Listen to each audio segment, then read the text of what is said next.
நடிகர்கள் தொடங்கிய அரசியல் கட்சிகளில் முதல் தேர்தலிலேயே அதிக வாக்கு சதவீதத்தை பெற்ற இரண்டாவது கட்சி என்ற பெருமையை தாவேக தன்வசமாக்கியுள்ளது.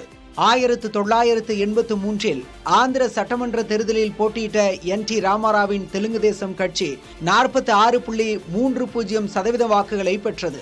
அதேபோல 1977 தமிழக சட்டமன்ற தேர்தலில் எம்ஜிஆரின் அதிமுக 33.52% வாக்குகளை பெற்றது.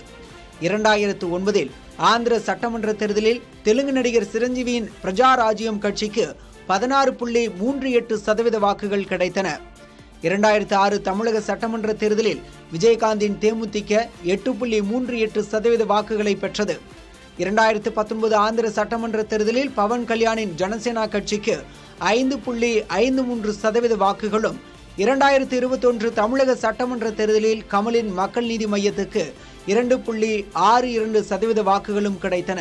இந்நிலையில் விஜயின் தமிழக வெற்றி கழகம் முதல் தேர்தலிலேயே சுமார் 35% வாக்குகளை பெற்று இரண்டாவது இடம் பிடித்துள்ளது.